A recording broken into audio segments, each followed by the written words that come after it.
Yoshiji, je te connais un petit peu parce que tu as passé ta thèse à Nanterre, ce qui est une bonne université, donc, sur la grâce et l'art du comédien, conditions théoriques de l'exclusion de la danse et du chant dans le théâtre des modernes. Donc déjà la danse et le chant, c'était sous la direction, je crois, de Jean-Louis Besson. Voilà. Et depuis, tu es donc revenu au Japon et tu es dramaturge au Shizuoka Performing Arts Center, qui est un endroit absolument incroyable, qui se situe directement sous le mont Fuji et au milieu des champs de thé, où il y a 3 voire 4 théâtres différents, 4 théâtres, et où tu peux accueillir un certain nombre de gens, en particulier Daniel Janto, si mes souvenirs sont exacts. Et puis, il se trouve donc que tu voyages pas mal, non seulement en Asie, mais aussi aux États-Unis, puisque tu étais invité dernièrement à CUNY. Et puis, évidemment, tu enseignes à Tokyo. Et là, tu as repris avec Satoshi Miyagi cette Antigone qui vient d'être présentée, mais qui avait déjà été, si mes souvenirs sont exacts, un peu travaillée précédemment. Et tu as retravaillé sur cet ensemble. Alors peut-être pour commencer,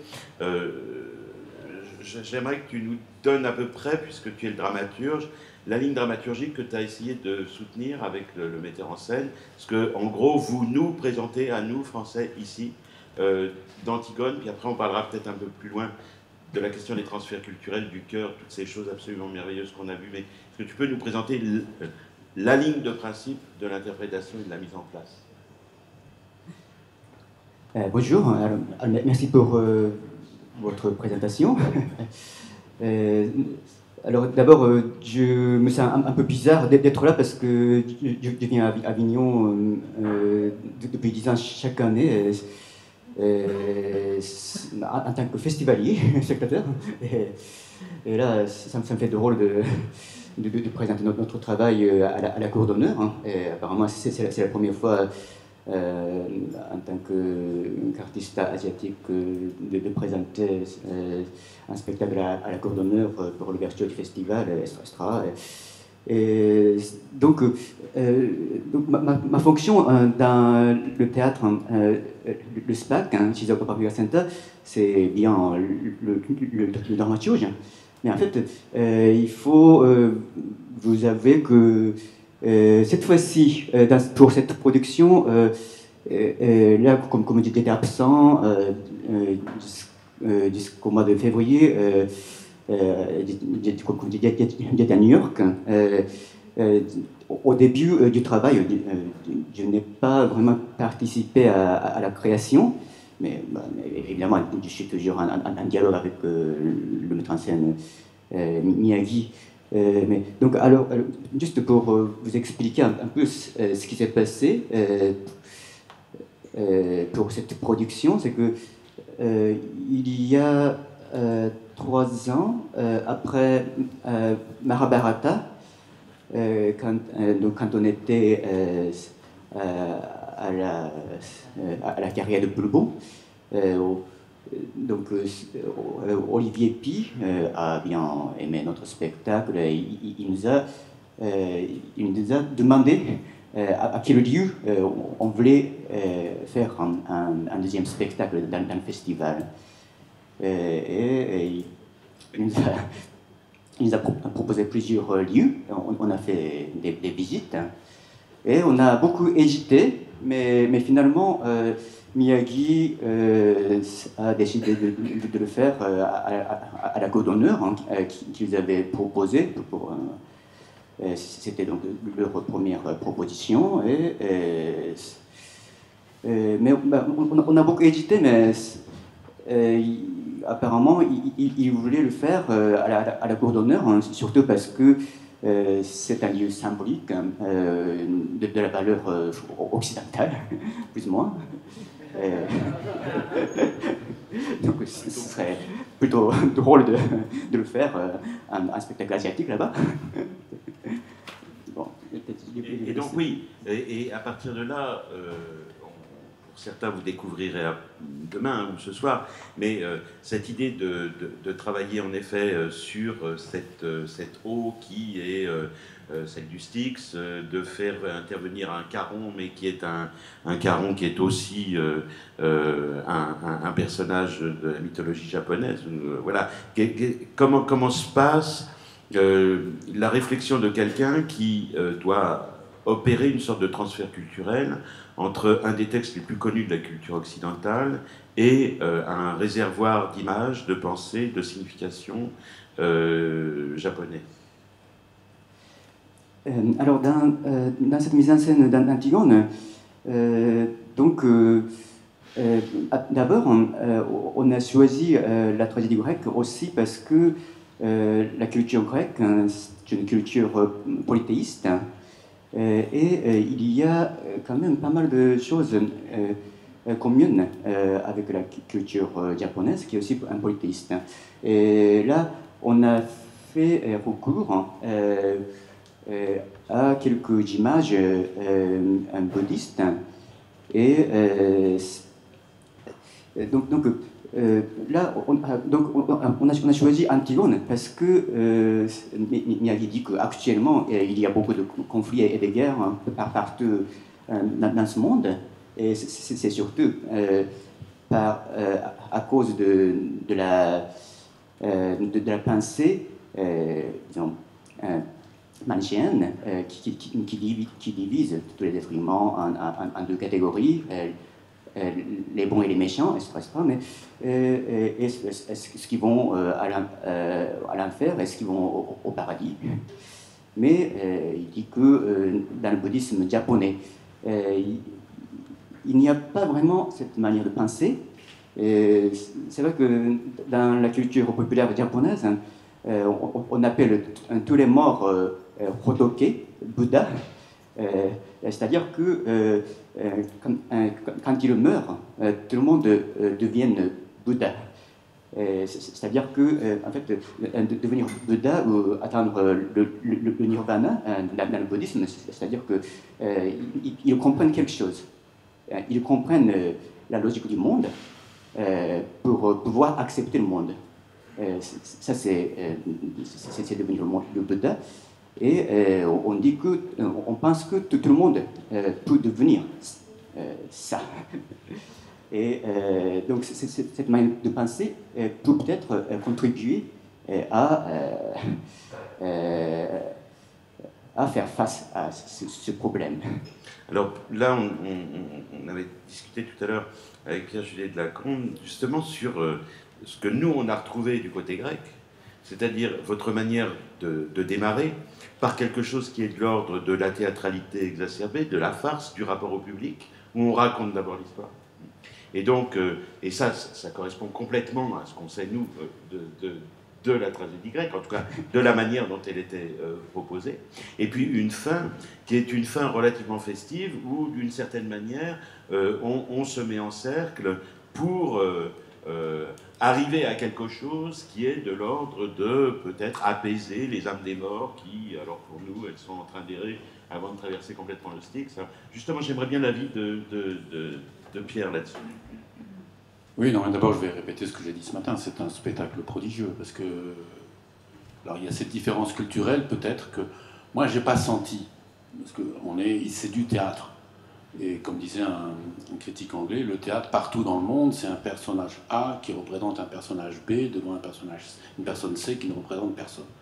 Donc ça, c'est l'universel du théâtre.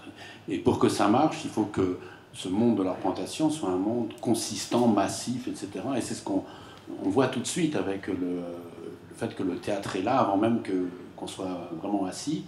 Et ça commence par la farce. Et j'ai trouvé ça magnifique. Et autre chose, le fait que les voix se dédoublent, le dédoublement, la distanciation brechtienne, qui, dans le fait qu'un personnage apparaisse à plusieurs niveaux, comme ombre, comme personne qui bouge et comme personne qui parle ou chante.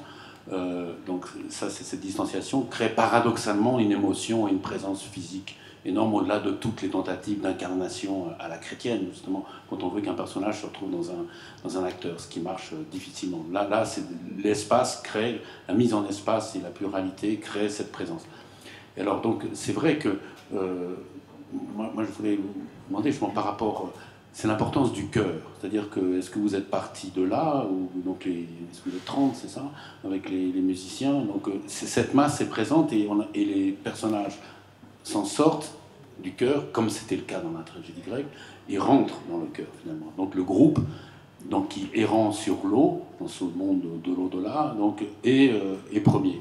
J'ai eu cette impression. Est-ce que dramaturgiquement, vous êtes parti de là? Parce qu'on sait que pour un metteur en scène moderne, enfin pour les autres, je ne sais pas, mais le chœur dans la tragédie grecque, c'est toujours la croix et la bannière, si on peut dire. Donc ils y arrivent presque jamais. Presque jamais. C'est toujours un petit groupe de pleureuses, d'abord, bon, etc. Mais là, non, là, on est dans cette masse du chœur. Alors, est-ce que vous êtes parti de là, dramaturgiquement ou pas? Chacun. Oui, il est vrai que pour notre compagnie,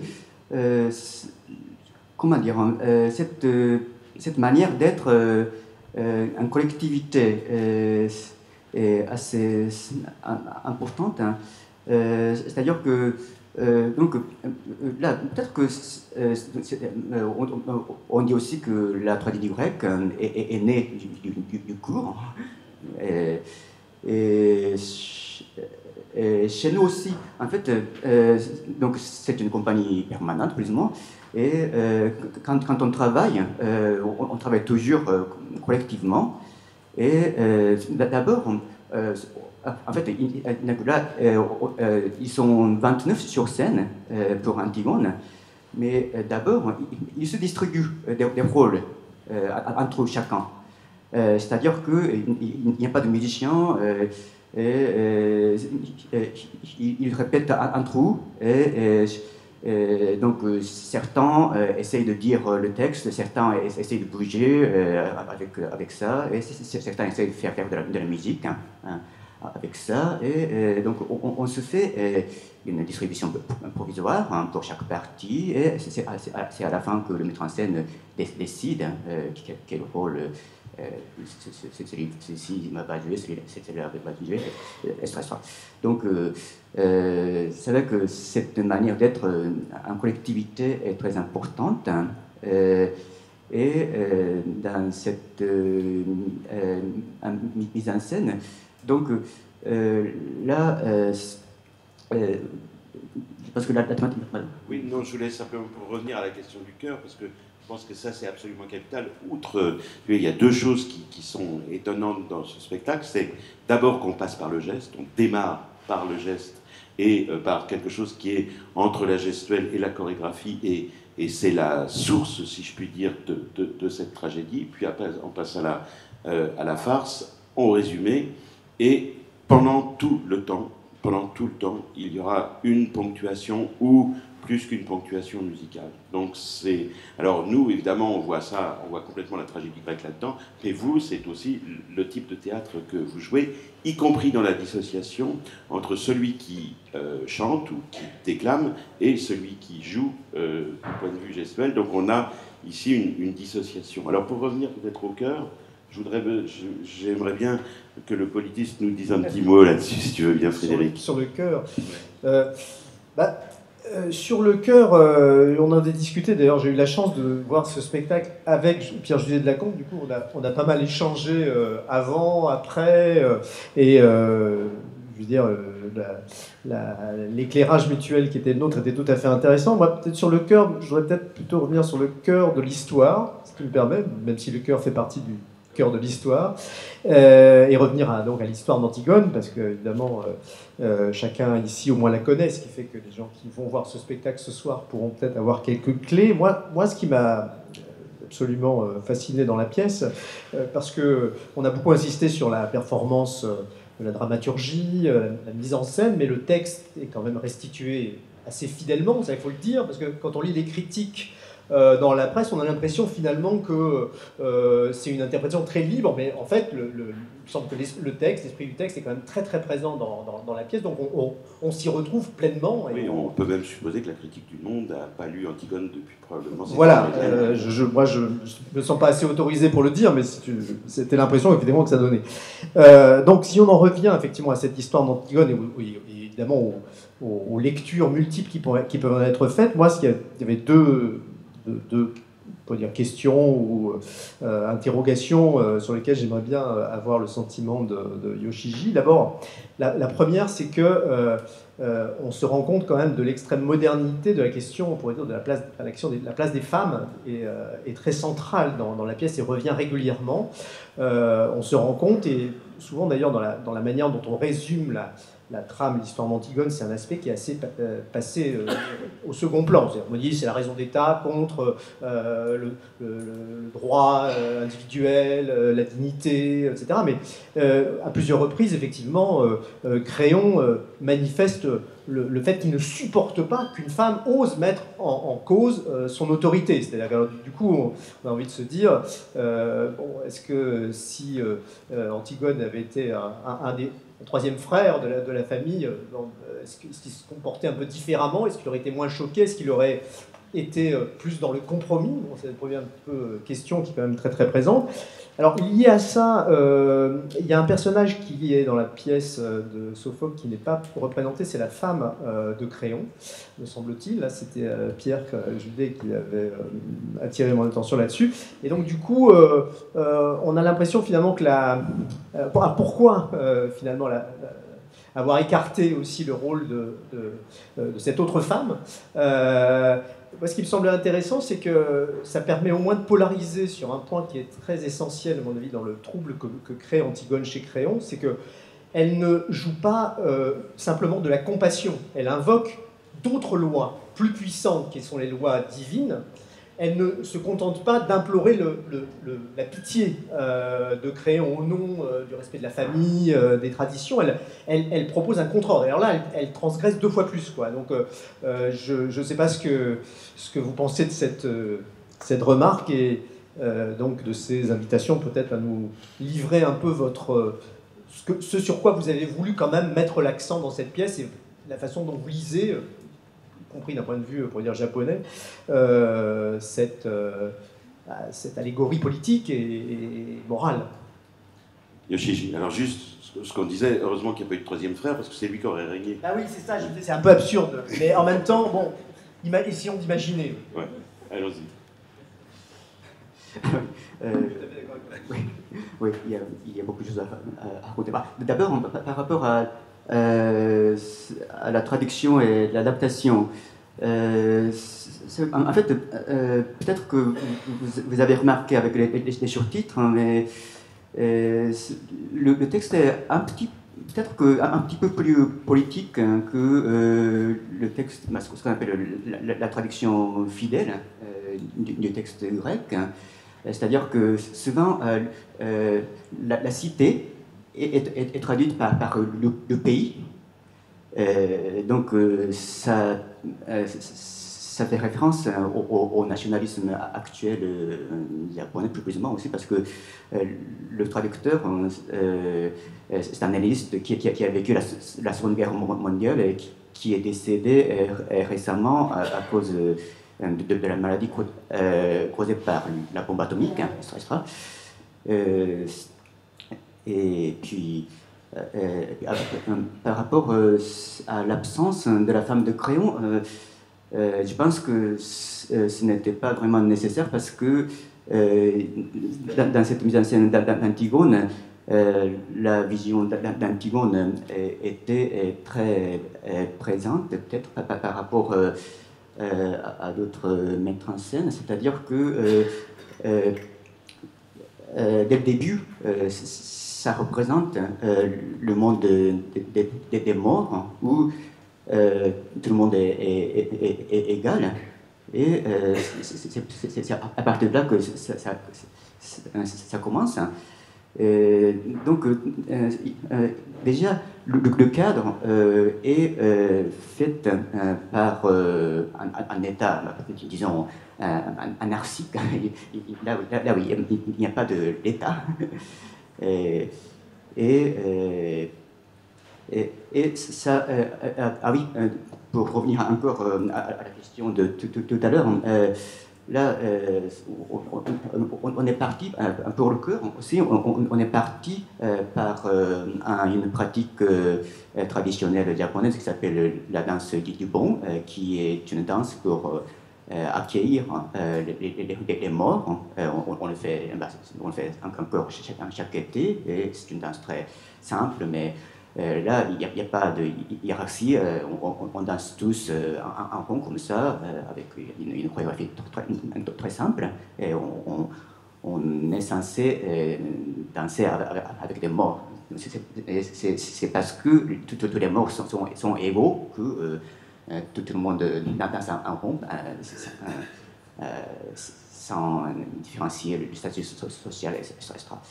Et alors, le féminisme. Donc, par rapport au féminisme, je ne sais pas si c'est vraiment une pièce qui est féministe. Je ne sais pas si le féminisme existait en Grèce ancienne. Juste préciser la question, c'est ce qui sans doute choque le plus Créon, c'est qu'elle sort complètement de son rôle de femme tel qu'il est défini dans la société grecque, on suppose, non seulement en n'invoquant pas simplement une compassion d'humanité, en arguant du fait qu'il faut défendre la sépulture familiale au nom du lien familial qu'elle a avec Créon, mais qu'elle invoque carrément un autre ordre et qu'elle se place, on pourrait dire, au niveau d'interprétation de la loi. Elle propose d'autres règles de la cité, donc du coup elle transgresse particulièrement. Et on a l'impression dans la pièce que Créon, c'est la mise en scène, est particulièrement choquée. Il y a plusieurs répliques où elles sont très soulignées, où comment une femme peut-elle simplement oser défier mon autorité en sortant ainsi effectivement de son rôle. Donc c'est pas, je trouvais que c'était une pièce qui peut être susceptible d'une lecture très féministe, mais effectivement c'est un féminisme impossible, puisque là elle est évidemment immédiatement condamnée, et Créon ne comprend pas, ça le rend dingue, effectivement, qu'elle puisse se comporter comme ça. Ça a un sens au Japon. Non, juste pour te parler. Non, mais c'est comme souvent les Grecs sont affreusement machistes, et le fait de faire jouer des femmes héroïques qui parlent comme des hommes par des hommes, donc on déplace le centre de gravité de la cité pour un moment, ça c'est aussi une pratique normale pour réaffirmer le machisme d'une certaine manière, donc on le refonde par là. Moi peut-être, si je puis me permettre, c'est toujours en lien avec ça, c'est comme le choix fait qu'on est outre-tombe, on est d'emblée chez les morts, et donc il y a déjà cette égalité, et c'est dans ce monde-là que va renaître la tragédie. Et donc, mais on est déjà dans l'apaisement, mais sauf que c'est un apaisement qui est grandiose, donc voilà, c'est pas une paix normale. Alors moi, la question que je me pose, c'est, puisque dans la tragédie grecque, on n'est pas chez les morts, on est dans un autre monde, le monde héroïque, mais on arrive à la mort ou à cette égalité, comme vous dites, puisque à la fin, Créon dit je ne suis pas plus que rien, il pleure sur lui-même, bon, de même que Antigone est morte, donc elle n'est vraiment plus rien. Donc il y a cette espèce de neutralisation finale dans Sophocle, mais dans Sophocle, on y arrive de manière hyper violente, par une action. Et moi, ce qui m'avait frappé, c'est peut-être la seule chose où j'aurais vraiment une question à vous poser dans Sophocle, parce qu'il y a un débat. Parce qu'en France, on a tendance à faire d'Antigone une Jeanne d'Arc. Voir les lectures de Hanouille ou de Lacan, je veux dire, c'est Antigone. Alors que le drame, c'est Antigone versus Créon. Le personnage tragique, c'est Créon, c'est lui qui tombe. Antigone, c'est un peu une terroriste, quoi. Elle est là, elle a sa ligne depuis le début de mort, donc bon, avec toutes les valeurs. Comment ? Elle n'est pas dans, et dès le premier vers, quoi. Donc, alors avec une vérité là-dedans, ça c'est vrai. Donc on voit, ça se noue dans Sophocle de manière qu'on arrive à cet état de neutralité qui fait que c'est ouvert ensuite. Alors que là, moi, ce que j'ai trouvé, je vous pose la question, voilà, peut-être que c'est parce que la connaissance des codes aussi du théâtre est différente. Est-ce que pour vous, Créon est émouvant ? Est-ce qu'il fait pitié ? Est-ce qu'on a pitié de Créon au sens d'une vraie pitié ? Pas en disant le pauvre mec, mais en disant ah mais c'est affreux ce qui lui arrive. Est-ce que dans l'idée que vous avez du spectacle, alors on a de la compassion au sens strict de la pitié d'Aristote pour Antigone, est-ce que pour Créon aussi, est-ce qu'il y a ce double parcours symétrique d'après vous ?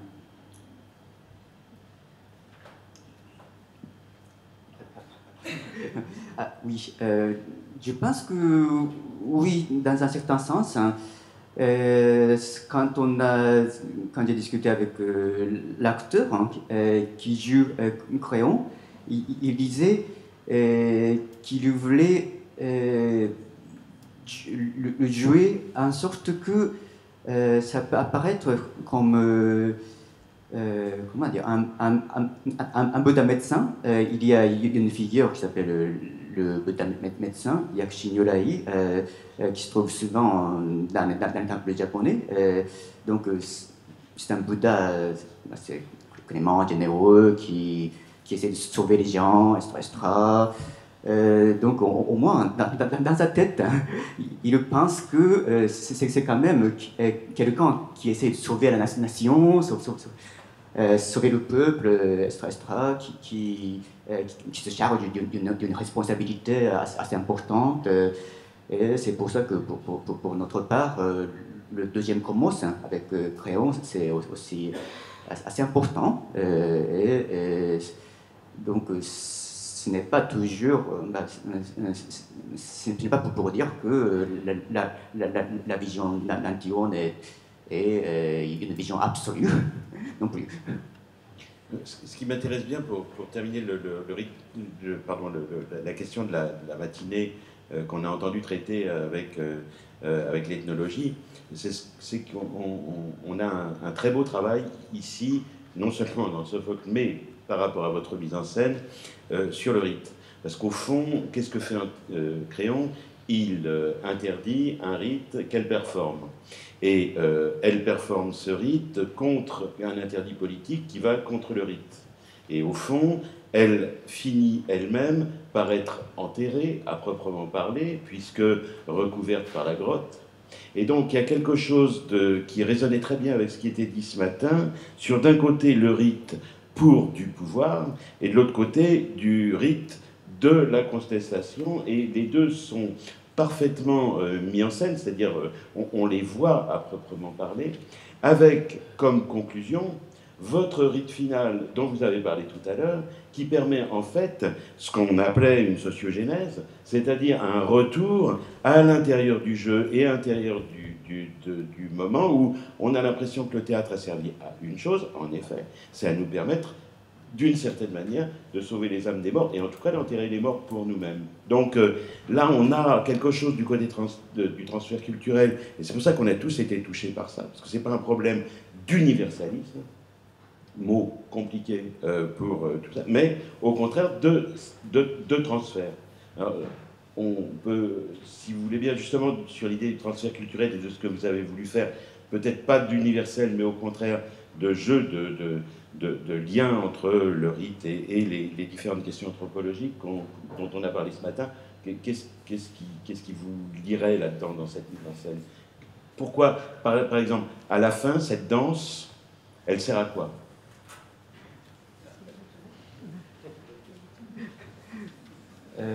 Oui, donc comme on a dit tout à l'heure, c'était un peu notre point de départ, hein, cette pratique populaire, hein, cette pratique populaire japonaise qui s'appelle la danse du pont, qu'on fait au mois d'août pour accueillir les morts et les renvoyer au monde des morts. Et c'est vraiment une pratique, disons, villageoise. Il n'y a pas une sophistication technique, machin, mais on se distribue des rôles entre nous, comme quand on fait du théâtre au village, et c'est ce que nous faisons quand on fait des spectacles aussi. Et c'est aussi, je pense que toute la communauté était faite comme ça. Et donc c'est un peu pour retourner à l'origine de la communauté, pour revoir ce qui se passe actuellement. Merci. Le maître de cérémonie, alias Monsieur Loyal, Alain Biala, me signale que l'heure tourne, comme on dit à la télé. Donc, je voulais juste dire à Yoshi à quel point on a aimé ce spectacle et combien on aimera ce spectacle, pour ceux qui le verront ce soir ou qui auront la chance de le revoir. Au fait, est-ce qu'on pourra voir ça à Paris à un moment quelconque ou ailleurs en France? Parce qu'il y a des tas de gens qui vont être terriblement frustrés avec tout ce qui se dit sur ce spectacle de ne point l'avoir.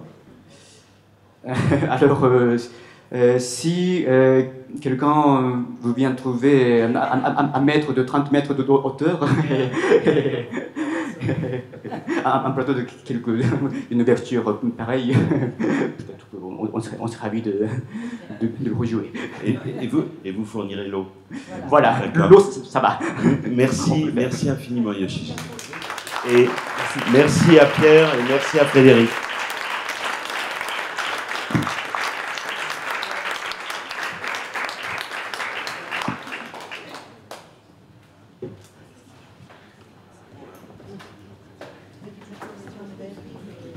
Merci beaucoup. Pendant que la réinstallation se fait, je ne vais pas faire de transition, il n'y en a pas besoin. Je vais juste reprendre une phrase qui vient d'être prononcée à propos de ce spectacle d'Antigone. Est-ce que tous les morts sont égaux? Ce sera ma transition parfaite pour l'intervention d'Oliver Taplin qui va s'installer. Nous avons entendu tout à l'heure Pierre Judet de Lacombe qui est un très grand helléniste. Si j'osais, je dirais peut-être le meilleur qu'on a en France en ce moment. Et je vais vous présenter, je vais avoir le plaisir d'accueillir et de vous présenter Oliver Taplin, qui est un très grand helléniste aussi. Si j'osais, c'est aussi un ami. Et je dirais que c'est peut-être le meilleur helléniste du monde anglo-saxon en ce moment, et qui va directement enchaîner, puisqu'il va nous parler d'Antigone. Je ne vais pas vous présenter les travaux d'Oliver, qui est un passionné de théâtre, un grand complice d'Ariane Mouchkine par ailleurs, mais il vient de publier une nouvelle traduction en anglais de Sophocle. Donc il est en prise directe avec les sujets dont nous parlons, et il va nous proposer de regarder Antigone selon l'ordre du monde d'ici-bas, mais aussi selon l'ordre du monde de l'au-delà. Et dans nos habitudes occidentales, en général, nous pensons l'au-delà en regardant de préférence vers le ciel. Là, on va s'interroger sur les représentations de l'au-delà dans le monde souterrain. Oliver, je te laisse la parole. Merci. Thank you.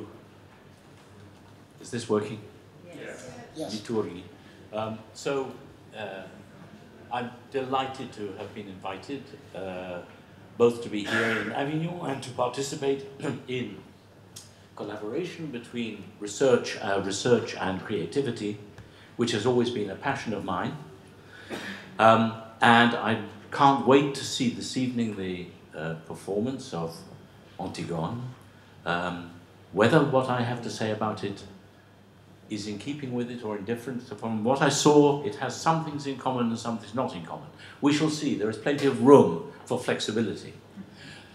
Now, as you know, 52% of my compatriots, this time last year, said they didn't care if English was the lingua franca of Europe.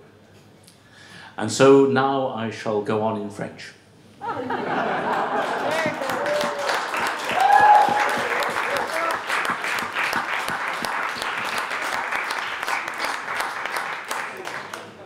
I have to warn you, though, that my French is pretty terrible, and you will have to forgive my maltreatment of your beautiful phonetics.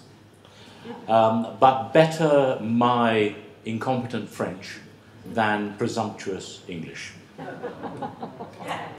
Allons-y. Allons-y. Il ne bouge pas. Chers collègues, chers amis, j'aimerais vous proposer quelques idées que je rumine sur l'Antigone de Sophocle. Comme le dit Ismène à sa sœur au début de la pièce, tu rumines une nouvelle idée, c'est clair.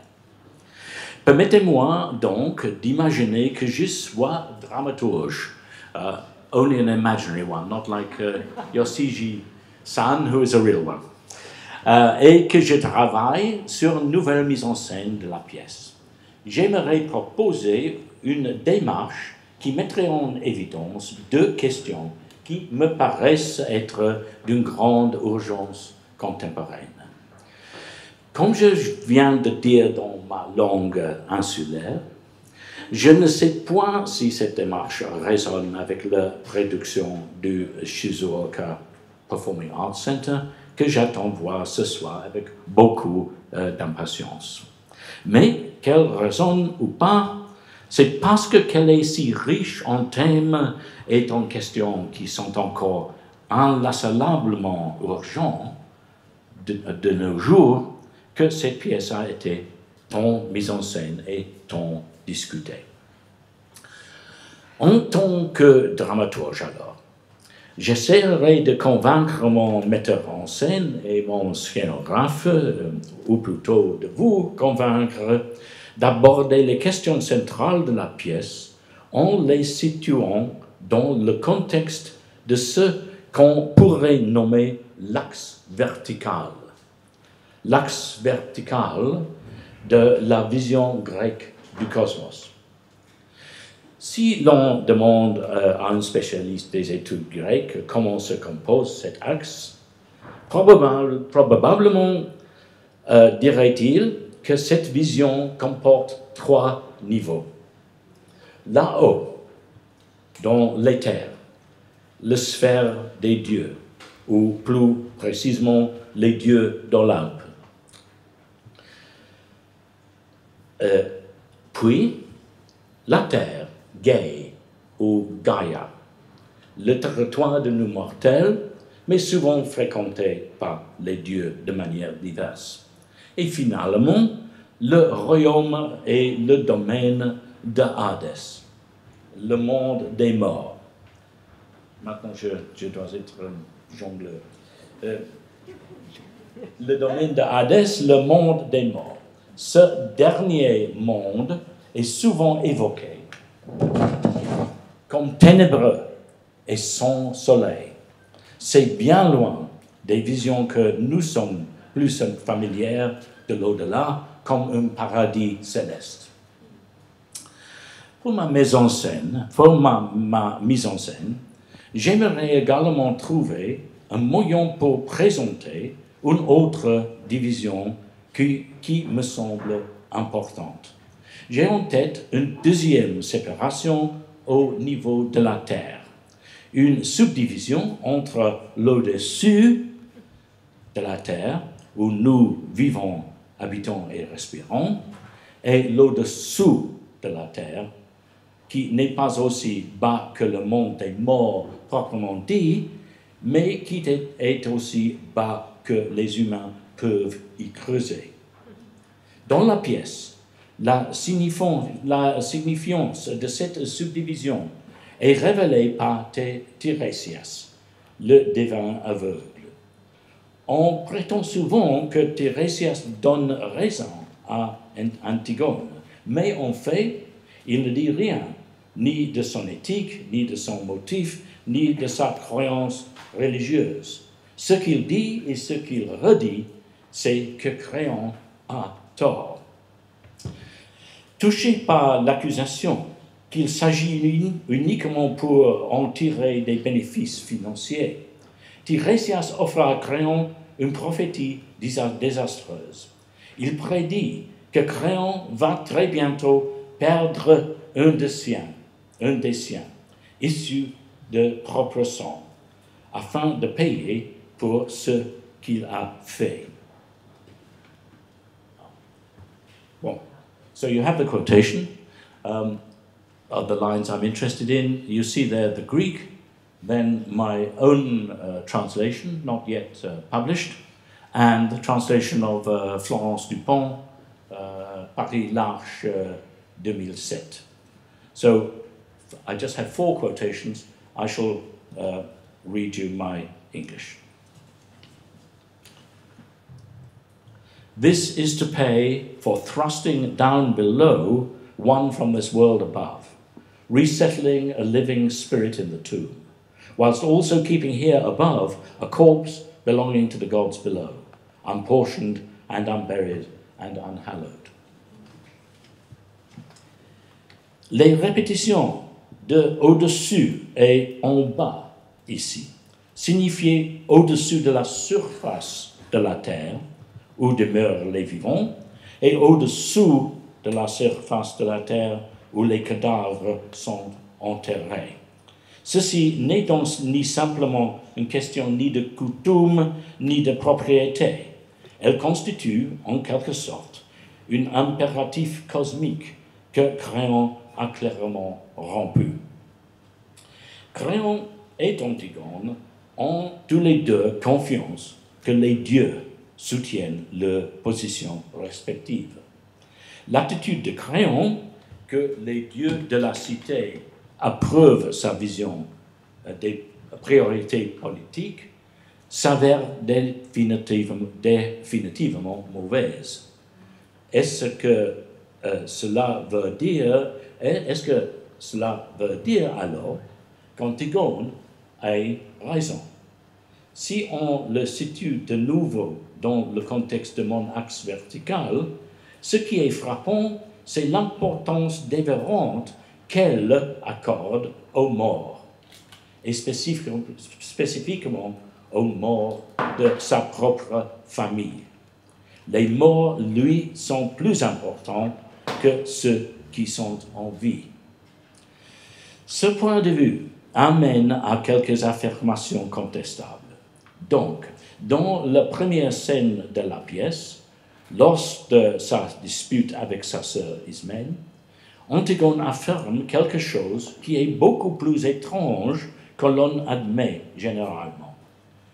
Il est juste, selon Antigone, qu'elle enterre le cadavre de son frère, même si cette action l'entraîne à sa mort. Puis elle dit,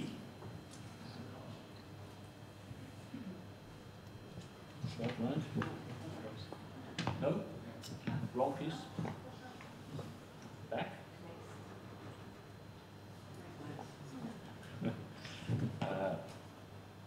Beloved, I'll lie with him, beloved, a righteous criminal. I have to please the dead below for longer far than those up here, as I shall lie down there forevermore. Du point rather more lengthy. Je ne voudrais pas faire ressortir l'allusion apparente à l'inceste, mais plutôt l'idée que la durée temporelle du repos en bas après la mort l'emporte sur la breveté de la vie ici, en haut, sur la terre. À nos oreilles, où les échos des enseignements traditionnels des religions abrahamiques résonnent toujours, ceci nous semble familier, voire même pieux.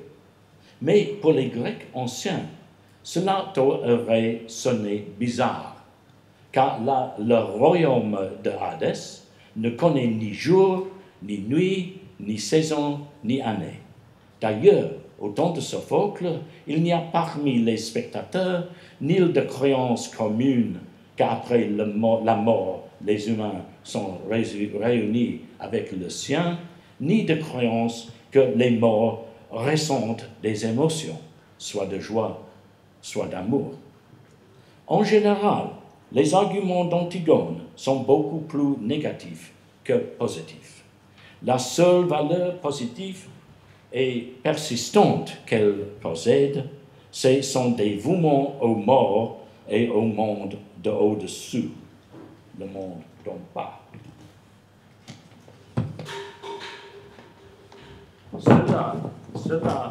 Cela permet d'expliquer pourquoi elle rejette sa sœur de manière si sévère et pourquoi elle ne parle jamais de son fiancé dévoué, Aimon. Elle maintient que cette priorité, lors de son dernier discours justificatif, peu avant son départ vers la mort. Do we have that? Elle commence.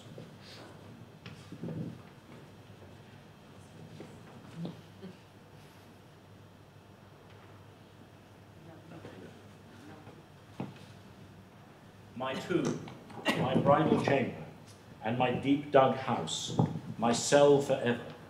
I go to you to join my family, so many of them down among the dead, admitted by Persephone. Is it all? Bon. Eh bien. No. No? Okay. The first one. Comme ça? Shall I read that again? Then you can follow it.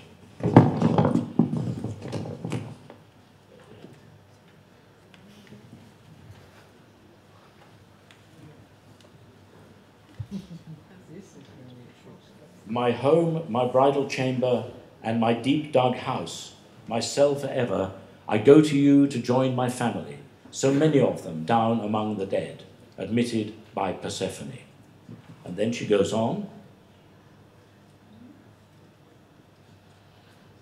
At least as I reach there, I am sustained by hoping that I shall arrive as loving to my father and beloved to you, my mother, and as loving towards you, dear brother.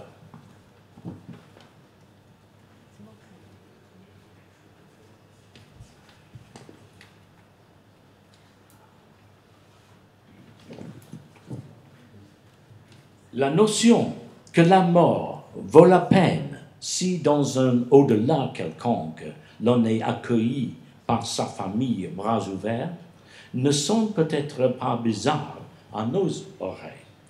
Nous qui avons été nourris par des doctrines religieuses qui constatent que cette vita n'est qu'une sorte de curriculum vitae pour l'autre au-delà, voire même un critère d'admission au paradis ou dans la présence d'un Dieu. Mais quand le monde après la mort et le royaume ténébreux de Hadès, la priorité d'Antigone semble beaucoup plus étrange et partiale. Si j'avais à travailler sur une mise en scène d'Antigone, voilà quelque chose que j'aimerais faire sortir. Je m'approche de ma conclusion. Outre les antithèses établies par la pièce qui nous sont plus familières, on voit aussi que Créon et Antigone sont, chacun à leur manière, en train de suivre trop loin le chemin obstiné. Chemin qui tous les deux mettent en péril l'équilibre de l'axe vertical. De plus, ces deux obsessions déséquilibrées trouvent des analogues effrayants dans notre monde contemporain. Pour sa part, Antigone rejette la vie sur la terre par souci d'une croyance concernant les morts d'en bas et de ses relations futures avec eux. De telles convictions fanatiques sur la vie après la mort, au détriment de cette vie sur terre, ont été utilisées à travers les siècles pour justifier des actes atroces d'inhumanité et du carnage. Nous savons trop bien qu'elles sont encore en action aujourd'hui. On pourrait donc envisager la conviction d'Antigone, aussi courageuse qu'elle soit, comme ombragée par les dangers du fanatisme. D'ailleurs, où se trouve la vie après la mort sur l'axe vertical, une surévaluation tordue de ce niveau peut faire des ravages dans notre monde à nous.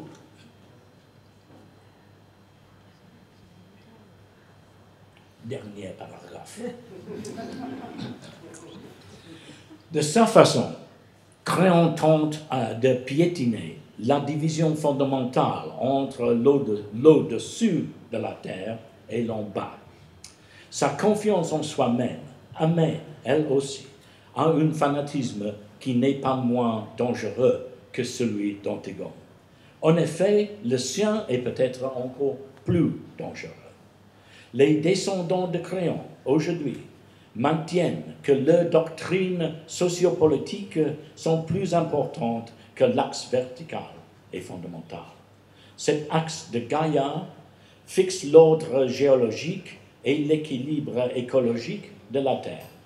Nous pouvons tous penser à des hommes politiques qui réclament que leur sorte de patriotisme justifie l'inversion de ceux qui devraient être au-dessus de la Terre et ceux qui devraient être au-dessous.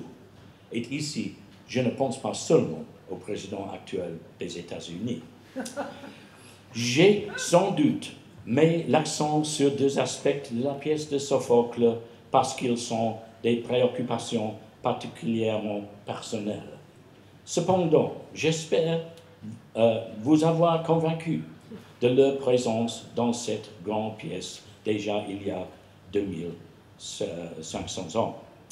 Dans mon rôle de dramaturge prétendu manqué, donc, je mettrai mon metteur en scène au défi de trouver les moyens pour transformer ces questions encore urgentes en musique et en mouvement par la force du théâtre.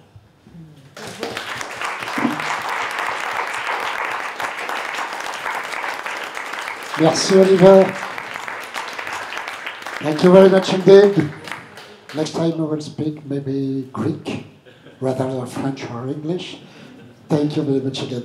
On va enchaîner très très vite parce que là aussi l'enchaînement se fait de façon très naturelle, donc je vais regarder si je peux inviter notre collègue Sabrina Corbinelli à se joindre à nous. Oliver, tu resteras là. Je vous propose, comme on a un petit retard, l'aménagement du temps suivant. On va enchaîner parce que vous allez voir, les sujets permettent cet enchaînement avec des interrogations sur l'ordre de la cité par rapport à l'ordre de l'au-dessus dans l'axe vertical. Mais nous permettrons aussi, comme ce matin on a été un peu bousculé, de faire un temps de discussion commun pour les deux interventions et en écho aux interventions qu'on a entendues ce matin de Pierre-Julie de Lacombe et de Lionel Obadia. La question des rites, des mythes, de l'organisation des possibles transcendances ou non, spiritualité ou non. Donc je vais donner tout de suite la parole à Madame Corbinelli, qui vient de l'Université de Groningue et qui, je ne vais pas faire toute la liste de ses mérites, mais qui a notamment piloté et pilote encore un programme COST. Alors on a entendu ce matin l'importance de COST dans la recherche en Europe et elle va nous parler de ce qui concerne à la fin du Moyen-Âge, la façon dont se structurent les cités et le droit à la parole de l'individu dans le cadre de la cité médiévale tardive. Je vous en prie. Merci bien. Merci. Je vais aussi essayer de parler en français. Dans tout cas, le landais n'a jamais été une lingua franca, alors je n'ai pas vraiment le choix. Ce travail, ce que je présentais aujourd'hui, constitue principalement une réflexion sur l'importance fondatrice de la diffusion de la littérature en général et en particulier la littérature religieuse, ainsi que la promotion d'un habitus spirituel d'instinct dans la cité de la fin du Moyen-Âge. Il vise surtout le lien étroit entre la dignité ou la pleine participation dans le tissu urbain et social selon des compétences, des cadres et des talents spécifiques, la spiritualité, l'évolution de techniques religieuses permettant l'association du sacré avec la sacralité, et des modèles d'inclusion et d'exclusion dans le tissu social de la ville médiévale. La reconstruction de ce triptyque relationnel, reliant les concepts de base dans la compréhension du Moyen-Âge et de société moderne, va se réaliser grâce à l'entrelacement de 4 lieux de pensée qu'on a expérimentés dans l'action COST.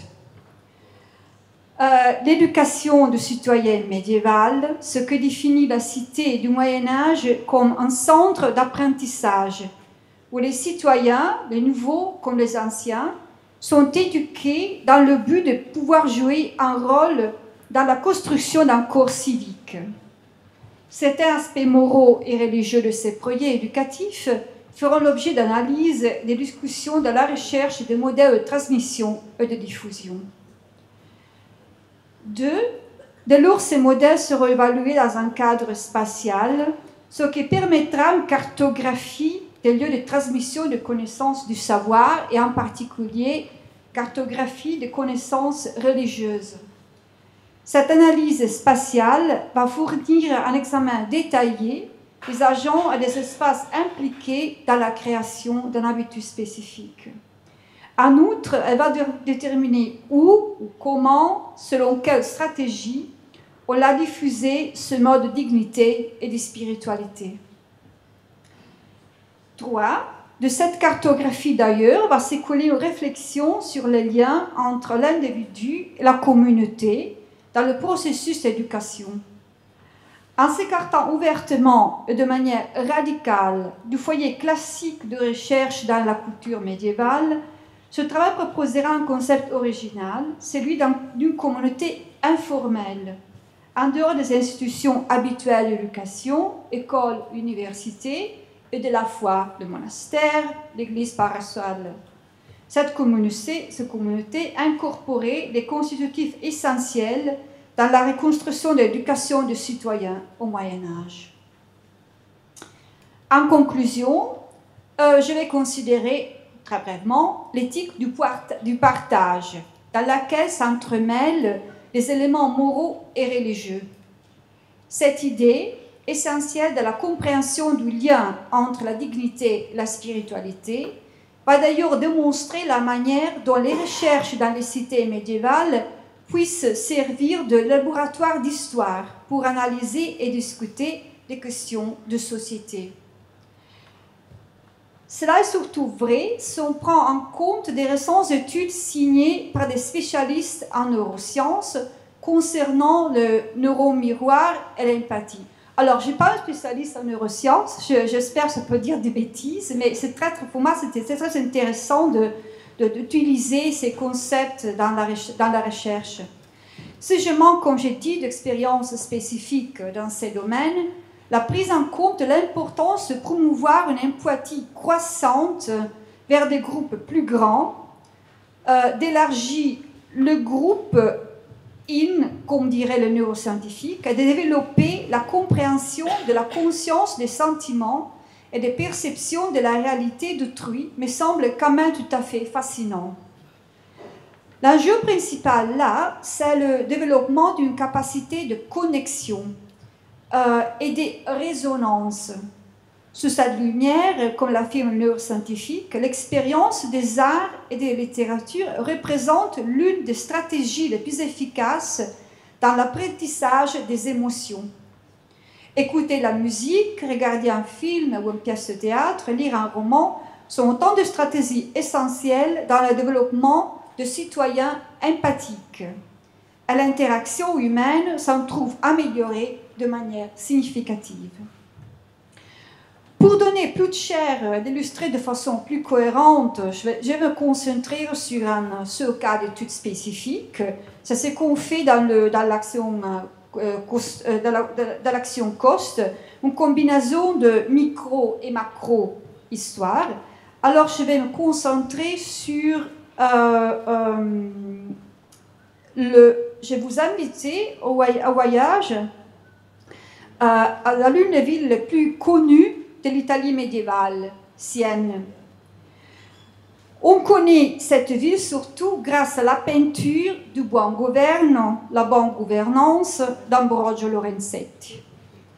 Elle met en scène la prospérité d'un centre urbain qui se développe en raison d'une bonne forme de gouvernement, harmonieuse et équilibrée, qui place au cœur de ses efforts le respect de la dignité humaine et la poursuite du bonum comune, le bien commun. Je vous présente le personnage principal de cette dynamique, Marco di Francesco Cecchi, ouvrier textile. Cet ouvrier exceptionnel évoque notre attention en raison du fait que ces deux livres de manuscrits miscellanés, des livres écrits par main, contenant divers textes de nature morale, religieuse, didactique, transcrits par Marco lui-même ou par autrui, et reliés par lui dans sa propre collection de textes, restent préservés dans la bibliothèque de Sienne, Biblioteca degli Intronati. Dans ces deux recueils, vous voyez une photo de Enrico de Marco Di Francesco. Alors, dans ces recueils, Marco Di Francesco décrit son monde social et textuel. D'un point de vue codicologique, les deux recueils sont extrêmement complexes et sont le résultat d'un long processus de collection de textes et de livrets qui semble avoir accompagné Marco Di Francesco au long de sa vie. Il a signé les manuscrits plusieurs fois, ce qui souligne l'importance de ces deux objets dans la construction de sa propre personne sociale et religieuse. Autographe d'une part, et d'autre part le fruit d'une collaboration avec d'autres scribes amateurs, les deux collections constituent de véritables petites bibliothèques portables, des clichés de textes circulant anciennes pendant la seconde moitié du XVe siècle. Les textes copiés dans les manuscrits représentent un vaste éventail de thèmes et de genres littéraires, mais ils sont unis par certaines questions essentielles. L'éducation des citoyens, l'importance du maintien de la paix dans la cité médiévale, la nécessité de progrès individuel et collectif dans le domaine des vertus, la place primordiale de l'organisation d'activités culturelles de nature publique comme canaux pour diffuser les valeurs et les connaissances. Et constitue aussi des éco-documents où Marco décrit des moments marquants de sa vie, par exemple son affiliation au groupe des seigneurs de la ville de Sienne. Au XVe siècle, c'est par tirage au sort que l'on décidait les membres élus de Consostiro, le conseil municipal, et cette poste avait une durée de 2 mois. Les élus résidaient dans le Palazzo Pubblico de Sienne, vous voyez ici l'image, ne pouvaient en sortir que dans des circonstances exceptionnelles, en se cachant le visage d'une masque et se faisant accompagner par des officiers nommés rotellini. Cette pratique souligne l'idée que le membre de Consostiro mettait la vie au service de la communauté et contribuait à son bien-être en effaçant l'identité personnelle au nom de collectif. Dans les registres du Consistero de Sienne, on trouve la preuve que Marco n'était pas un simple vantard. Les registres des 2 premiers mois de 1485 le citent effectivement comme l'un des Magnifici Signori. On y trouve également le compte-rendu des activités comme président de Consistoro. Par exemple, il était responsable avec d'autres signori de l'organisation d'activités culturelles et l'envoi d'invitations aux prédicateurs. Les signori disposaient aussi d'une chapelle qui abritait de précieux objets et des livres religieux. La Bonne Cité, c'est une ville active sur le plan religieux, sur le plan culturel. Les éléments civiques, les éléments de dévotion se confondent et visent ensemble la création d'un environnement qui soit stable et moralement solide pour assurer la stabilité économique et sociale. Les recueils de Marco sont encore plus intéressants dans la reconstruction de géographie du savoir, grâce aux mentions systématiques qu'il a fait de la localisation de textes trouvés et transcrits dans ses miscellanies. Il affirme par exemple qu'il a trouvé le tableau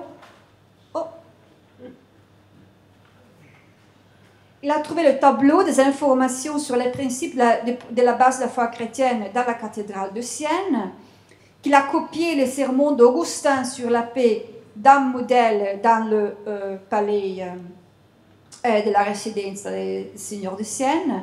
Il a aussi cherché ses sources dans la bibliothèque de la Compagnia Disciplinati di Santa Maria della Scala à Sienne, l'une des confraternités les plus importantes de Sienne.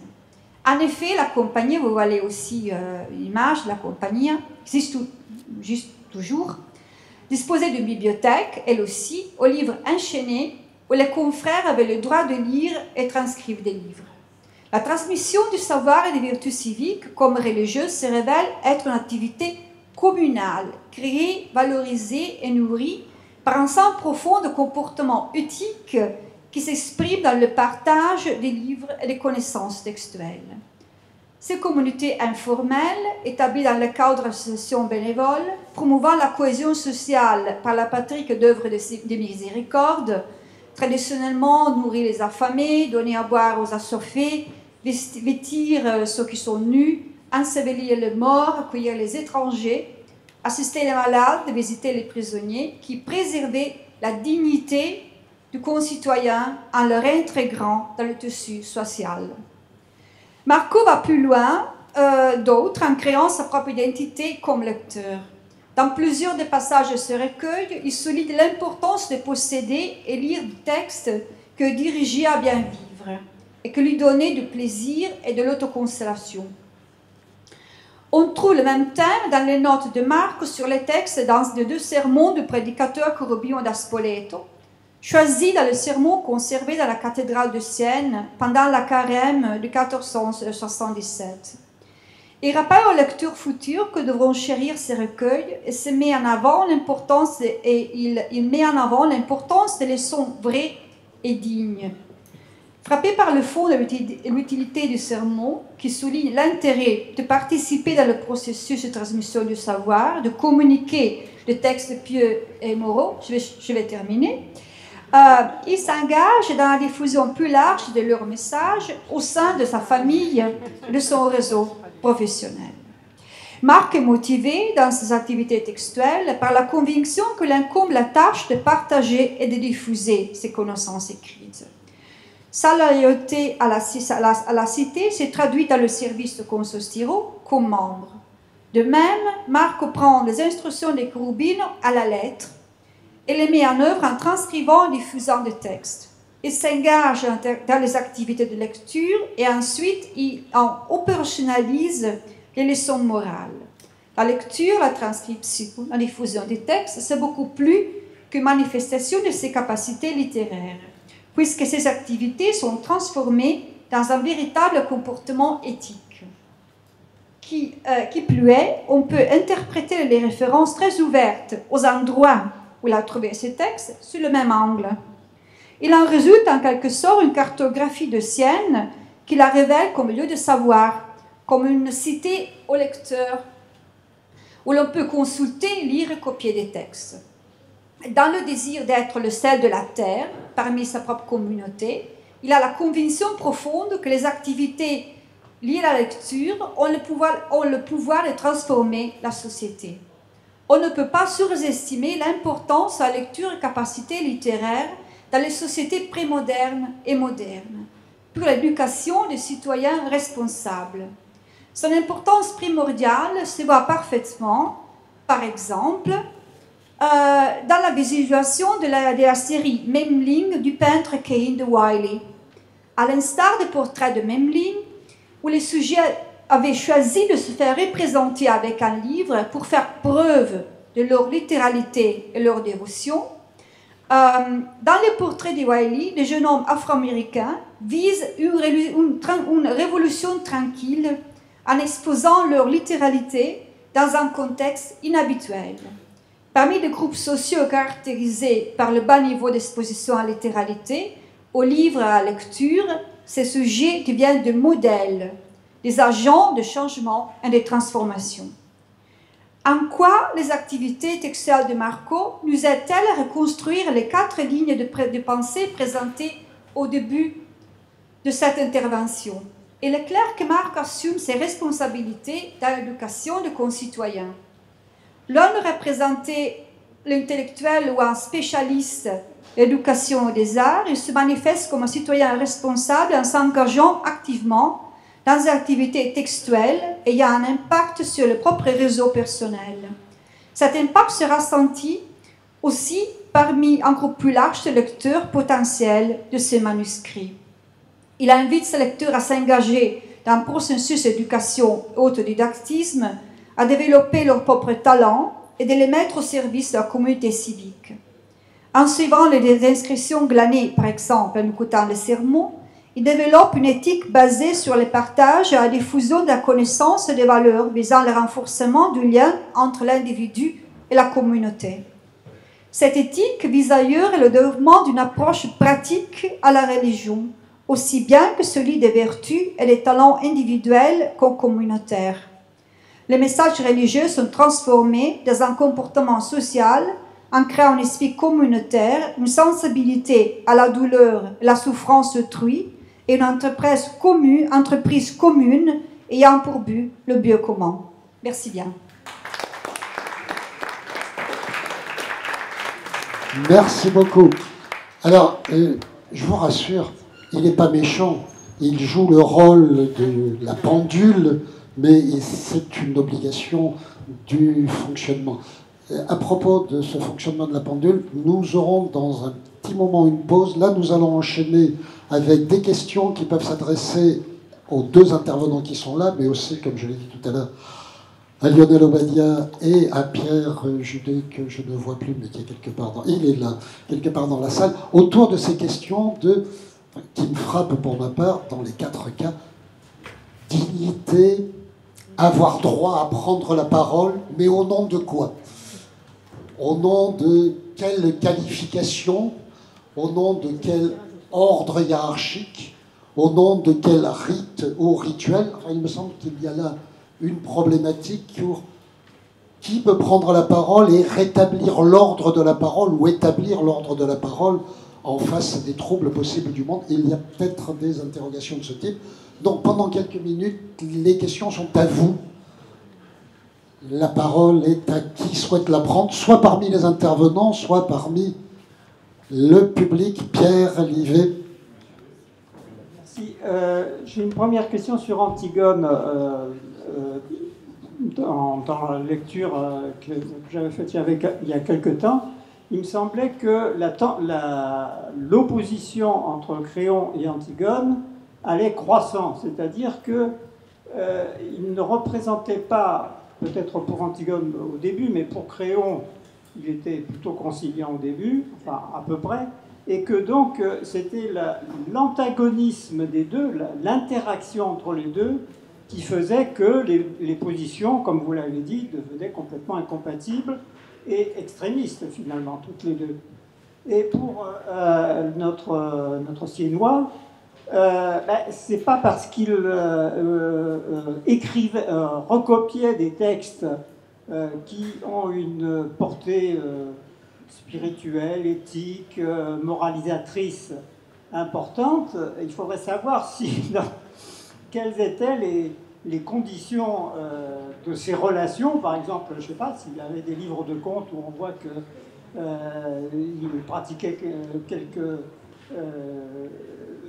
qui pouvaient être plus ou moins truqués, on aura une autre idée, vous voyez.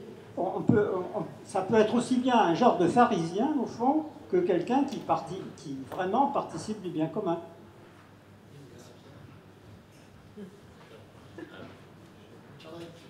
Do you mind if I reply in English? I'd be less painful.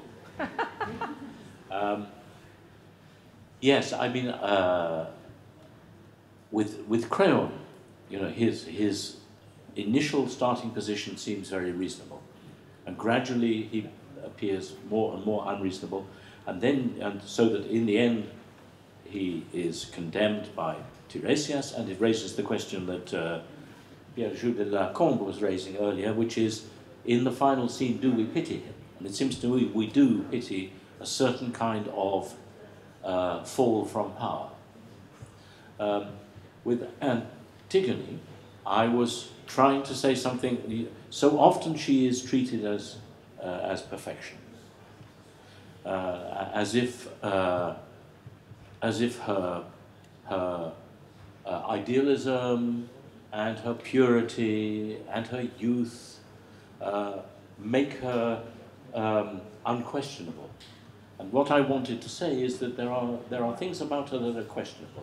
Her obsession with the dead, in particular, and her rejection of the living. But we pity her. It's much easier to pity Antigone. But, you know, sometimes, well, we do sometimes pity people who... I mean, I think I would say that she is admirable but dangerous. Pitiable but dangerous. And that's your crossing. Merci. Merci de votre question. J'essaie de répondre en français. Alors, si on prend cet individu, c'est vraiment un de milliers d'exemples qu'on a sur la participation de laïcs, participation informelle à la création du bien commun. Alors, de sa part, on sait qu'il a été part du Consistoire. Alors, il a participé activement au gouvernement de la ville. D'autre part, je pense qu'il ne faut pas oublier que ce qu'il a fait, que recopier des textes, les distribuer, c'est vraiment une manière de dépendre, de diffuser, de créer des communautés textuelles, des communautés de savoir, des communautés où les lignes principales du bien commun peuvent être diffusées. En plus, il était part de cette confrérie, de la confrérie de Santa Maria della Scala.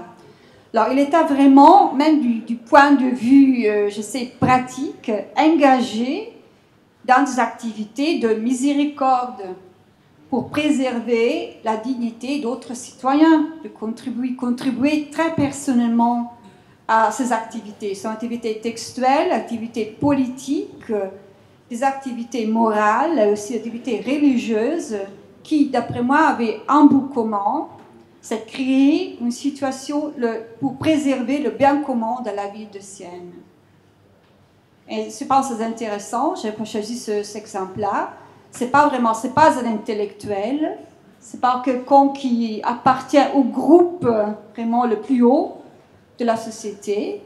Il est un ouvrier textile, mais quelqu'un qui s'engage vraiment très personnellement dans la participation, la transmission de la culture comme une valeur dans la ville du Moyen-Âge. Merci beaucoup. Question suivante. J'ai une question pour Sabrina concernant la notion de la dignité que vous avez évoquée.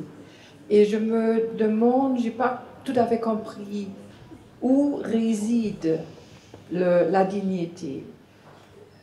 Est-ce qu'il réside dans la qualité d'un citoyen de la ville?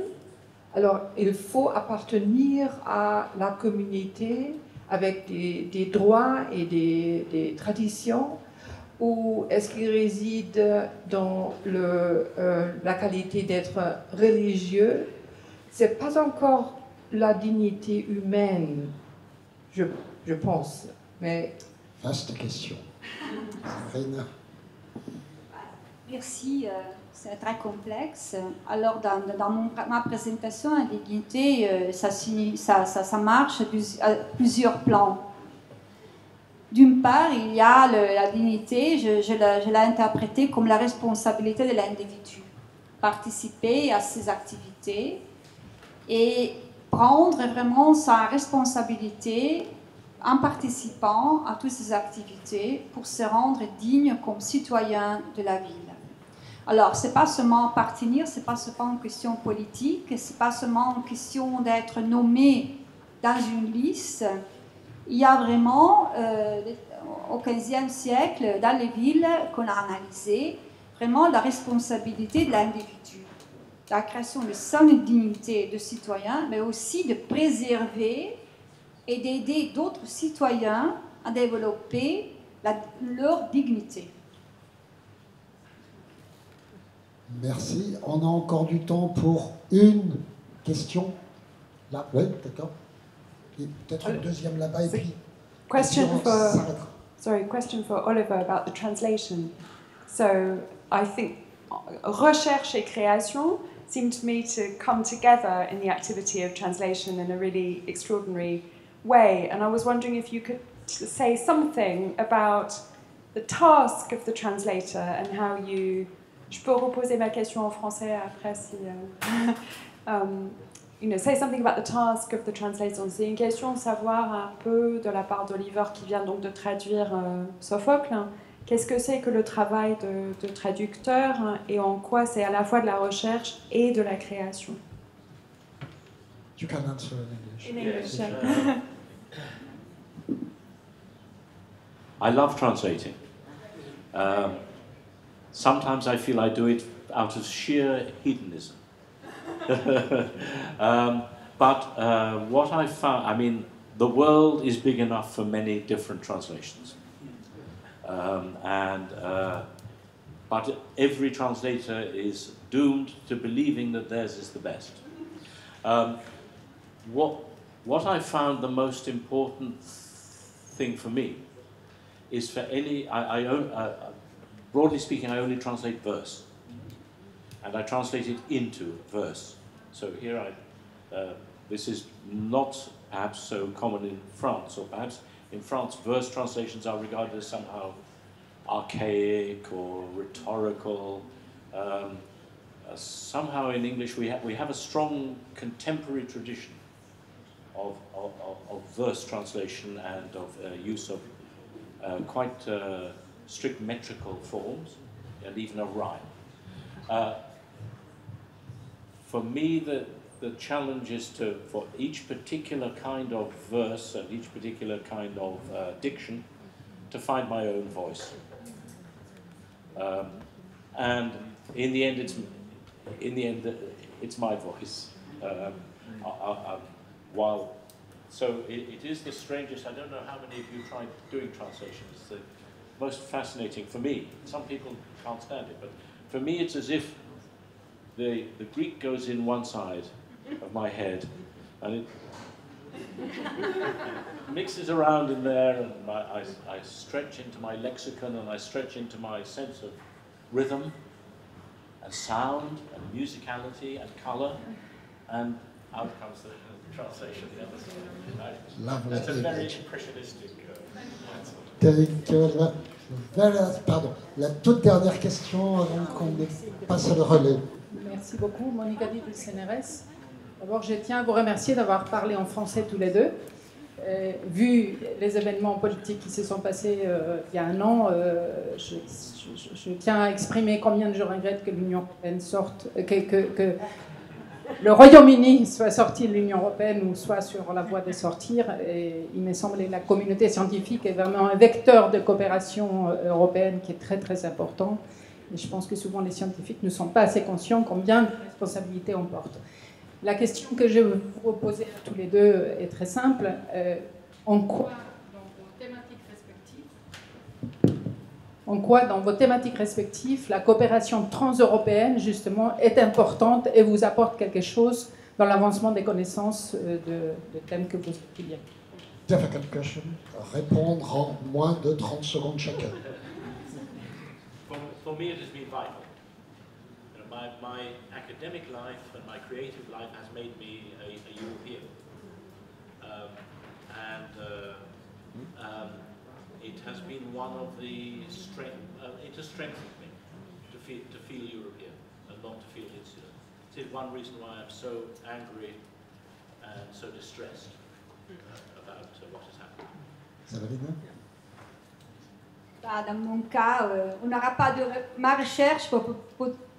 Je ne pourrais pas effectuer ma recherche sans l'aide et l'idée de l'Europe. Alors, c'est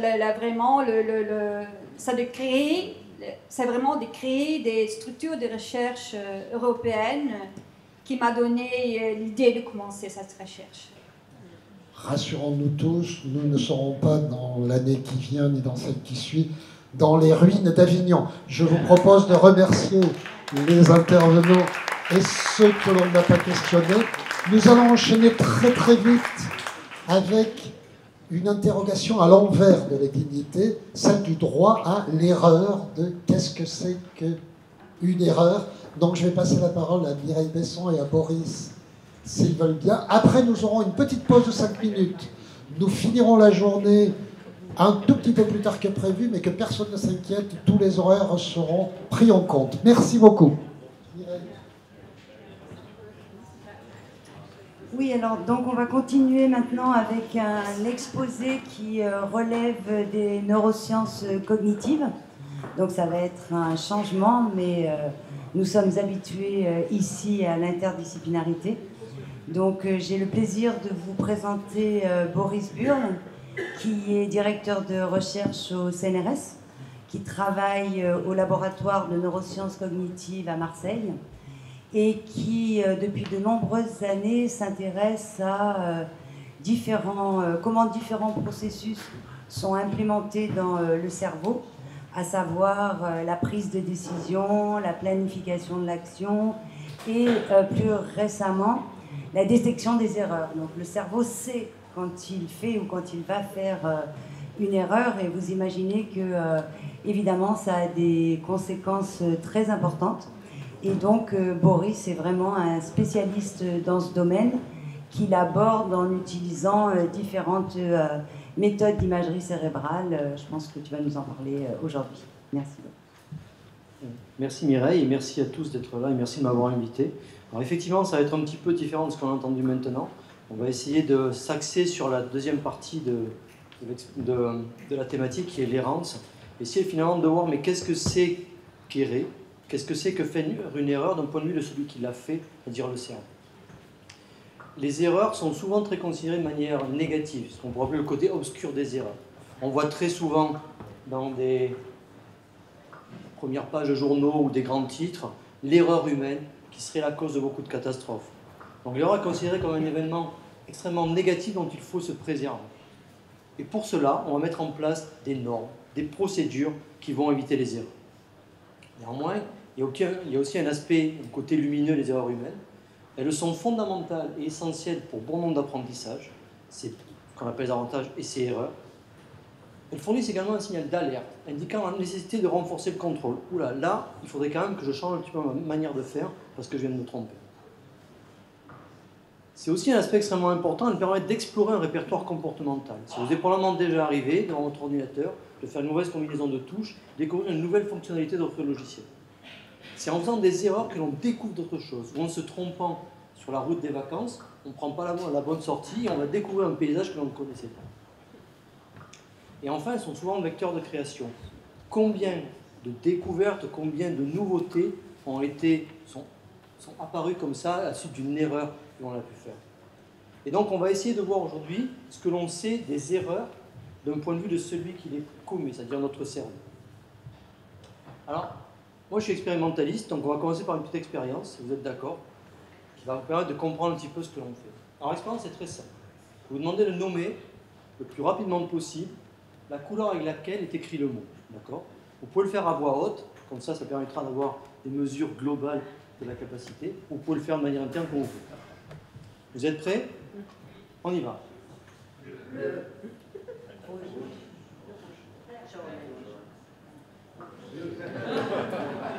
Alors, vous voyez, bon, là, ça a été relativement clair pour pas mal de monde, mais je vous ai demandé de nommer la couleur avec laquelle était écrit le mot. Bon nombre de personnes, soit on dit rouge, soit on faillit le dire. D'accord ? Donc en fait, dans la deuxième partie de mon exposé, je vais essayer de vous dire qu'est-ce qui s'est passé dans votre cerveau pendant les quelques dixièmes de secondes où vous vous êtes rendu compte « je me suis trompé ». D'accord ? Avant de passer à ça, on va finir l'expérience, on va faire encore un exemple. Vous êtes prêts ? Là, quasiment personne ne s'est trompé. On voit ? Ouais, alors effectivement, là, la couleur est un petit peu ambiguë. J'ai vu ça ce matin, je m'inquiétais un petit peu, mais bon, ça a quand même marché. Le point important ici, c'est que vous voyez que la deuxième fois, vous êtes beaucoup moins fait avoir. Donc vous avez mis en place des mécanismes pour prévenir cette tentation de l'erreur. En fait, dans ce genre de situation, il y a deux manières pour essayer d'éviter de faire une erreur. Soit on va réduire la force de la tentation, qui est de lire le mot, soit on va augmenter notre résistance à cette tentation-là. En fait, ces deux mécanismes, ils ne sont pas récents. Hein. Déjà, Ulysse les avait découverts, puisqu'en fait, vous savez que pour éviter de se faire avoir par les sirènes, à ses compagnons, il va leur proposer de mettre de la cire dans les oreilles, donc bloquer la tentation. Par contre, pour lui, il va laisser libre cours à la tentation, mais empêcher cette tentation de s'exprimer comportementalement en s'attachant au mains. Donc on a bien ces deux mécanismes, et la question qui nous a intéressés, c'est mais est-ce que c'est simplement une analogie, ou est-ce que véritablement il y a des processus dans le cerveau qui permettent de gérer ces deux aspects. Alors pour l'aspect sélection et filtrage de l'information non pertinente, Il y a beaucoup de données, donc je ne vais pas vous les présenter. Nous, ce qui nous a intéressé, c'est le deuxième aspect. Est-ce qu'il existe véritablement des mécanismes de contrôle qui permettent d'empêcher l'expression comportementale de la tentation? Alors comment est-ce que l'on peut faire ça? Déjà, lorsque l'on fait l'analyse dynamique de la performance, donc en fait, très souvent dans le genre d'expérience, on ne va pas vous demander de répondre une seule fois, mais un grand nombre de fois. Donc on a un grand nombre de réponses et on peut les analyser de manière un petit peu dynamique. Et notamment ce qui est représenté ici, c'est en fait votre temps dans l'action moyen d'un grand nombre d'individus. Donc vous voyez, on peut être rapide, 300 millisecondes, donc un tiers de seconde, jusqu'à à peu près 800 millisecondes. Et ce qui est tracé ici, c'est la probabilité que vous ayez fourni la réponse correcte en fonction du temps que vous avez mis pour répondre. Et l'on voit que pour les essais incompatibles, rouge écrit en bleu, on a une forte augmentation des erreurs pour les réponses rapides en situation incompatible. Pardon, je montre les deux côtés. D'accord? Alors, cette augmentation du nombre d'erreurs indexe en fait l'impact de la tentation. Et on voit que cet impact se réduit avec le temps. C'est-à-dire qu'assez rapidement, on arrive à un taux de pourcentage de bonne réponse qui est extrêmement élevé. Néanmoins, cette probabilité de commettre une erreur comportementale, donc d'exprimer l'erreur, est déjà entachée par le mécanisme de suppression, c'est-à-dire de résistance à l'erreur. Là, c'est des cas où on n'a pas réussi à résister. Il est possible qu'à ces latences-là, on ait déjà réussi à résister. Pour faire cela, un moyen assez simple d'avancer, c'est de regarder, donc là, dans ce cas, on va changer un petit peu de protocole, on ne va pas demander au sujet de parler, on demande d'appuyer sur des boutons, d'appuyer à droite si c'est rouge, d'appuyer à gauche si c'est bleu, etc. Et en plus d'enregistrer leur temps de réponse, on va enregistrer l'activité électromyographique des muscles qui vont être impliqués dans les réponses. Vous avez ici un exemple de ce qui se passe. Donc, ici, le stimulus a été présenté, la réponse mécanique a été fournie, donc le sujet a appuyé sur le bouton, et vous avez le temps qui suit la présentation du stimulus. Je vais un petit peu à l'autre côté. Vous voyez qu'en fait, juste avant la réponse, on a une activité électromyographique, donc une contraction du muscle qui va conduire à la réponse. Ce qui est intéressant, c'est que dans 15 à 20% des cas, on a une petite bouffée électromyographique du côté incorrect. Donc qui correspond à la réponse incorrecte. Et ces ébauches, c'est ce qu'on appelle les ébauches d'erreur, sont toutes petites. Et sont des mesures beaucoup plus directes de l'activation automatique des réponses. Alors, juste pour information aussi, elles sont très peu conscientes en fait. On en détecte très peu, à peu près un tiers, de manière très constante en fait, à travers les individus. Mais la plupart sont totalement non détectées. Alors, elles sont extrêmement intéressantes parce qu'en fait, oui, donc regardez à nouveau l'échelle, on est en millisecondes, donc en millième de seconde, donc à peu près en 1/10 de seconde, le cerveau a été capable de se rendre compte qu'il était sur le point de se tromper, il a réussi à arrêter et à corriger à temps. Et donc on a ici en fait une mesure assez propre de la force de la tentation, indépendamment de sa suppression. Donc si maintenant on fait une analyse dynamique de ces ébauches d'erreurs, alors tout à l'heure j'ai oublié d'insister, vous voyez là on est à peu près à 15%, entre 15 et 25% d'erreurs pour les réponses les plus rapides. Ici, lorsque l'on va regarder les ébauches d'erreurs, on tombe à très peu d'activation correcte. C'est-à-dire on a plus de 70%, donc quand l'on regarde la probabilité que l'activation OMG, la première, soit une réponse, soit du bon côté, on tombe à très peu. En fait, on n'a que 30% des activations qui sont correctes. Donc dans 70% des cas, on a failli se tromper. Lorsqu'on a été très rapide, d'accord ? Et donc là, on a une mesure qui est beaucoup plus précise de la force de la tentation. Et ce qui va être intéressant, c'est que de comparer la dynamique des erreurs commises, que vous avez présenté précédemment, à la dynamique de ces erreurs ébauchées, va nous permettre de révéler la capacité à supprimer cette tentation. Bon, pour faire cela, en fait, on s'est intéressé à une structure cérébrale particulière, enfin le cortex médiofrontal, peu importe, c'est pas très important pour aujourd'hui, c'est quelque chose qui est au niveau du sommet de la tête. Et on a utilisé une technique qu'on appelle la stimulation transcrânienne électrique directe, donc qui permet en fait, qui se caractérise par l'application d'un courant très faible par-dessus les structures corticales visées.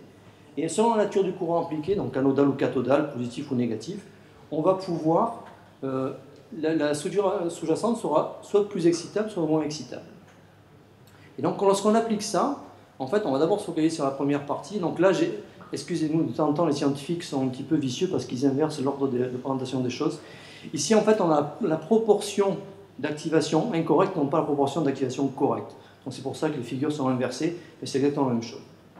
On voit donc ici, vous avez la condition qu'on appelle Shab, c'est-à-dire qu'en fait, on n'a rien délivré du tout au sujet. et la condition où l'on a stimulé. Et ici, vous avez sur la force de la tentation, donc ces ébauches d'erreur.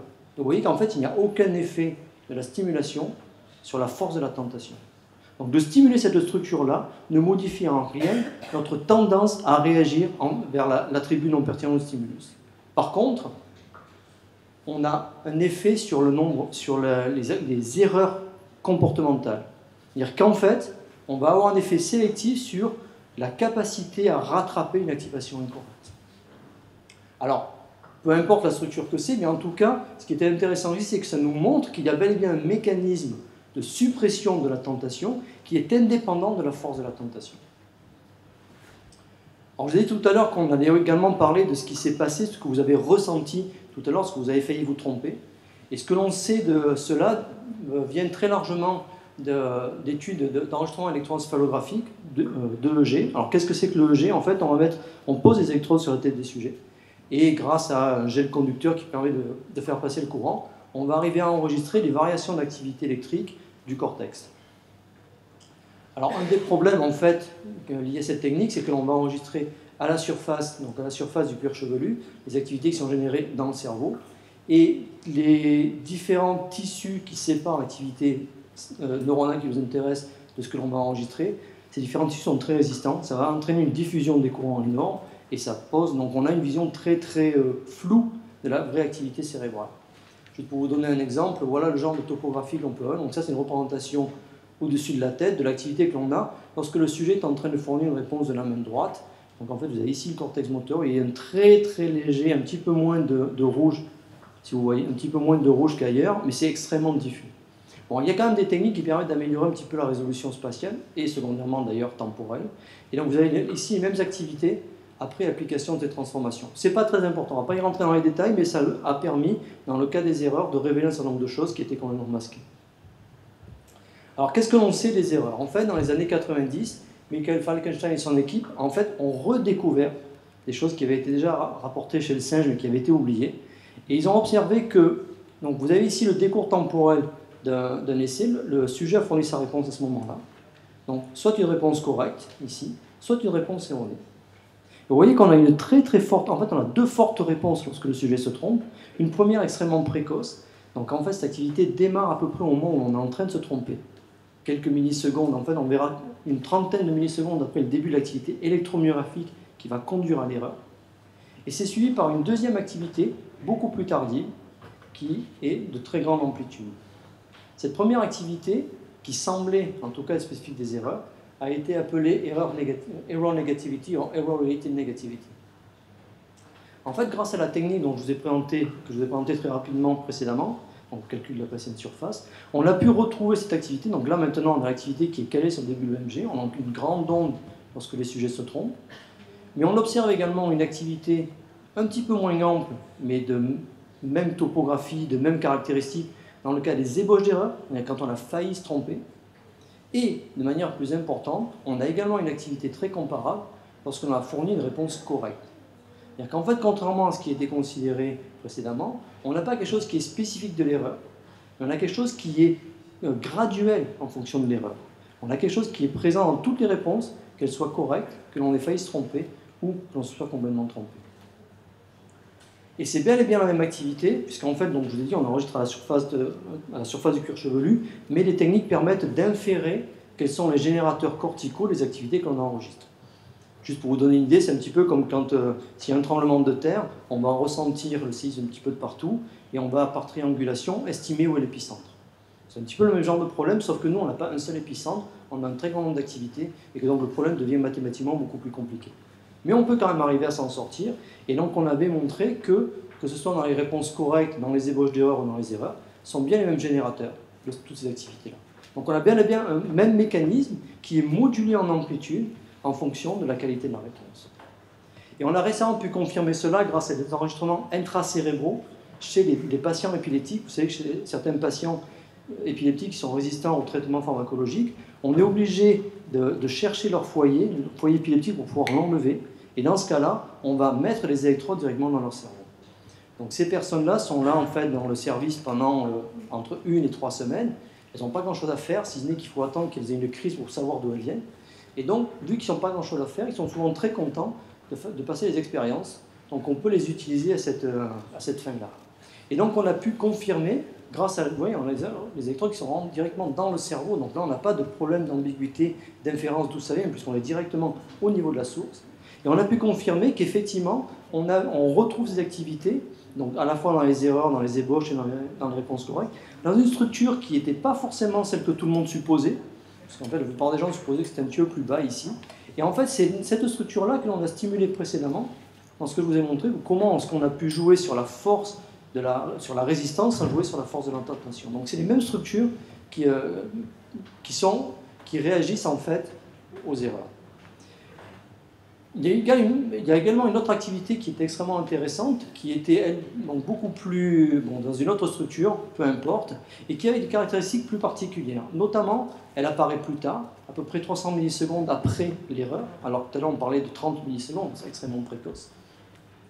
Et cette activité semble, elle, spécifique des activations erronées. Donc on n'a rien dans l'essai correct, contrairement à ce que l'on avait précédemment.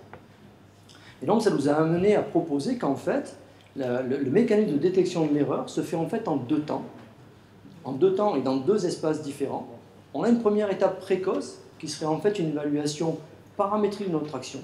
Dans quelle mesure ce que je suis en train de faire correspond à ce que j'aurais dû faire.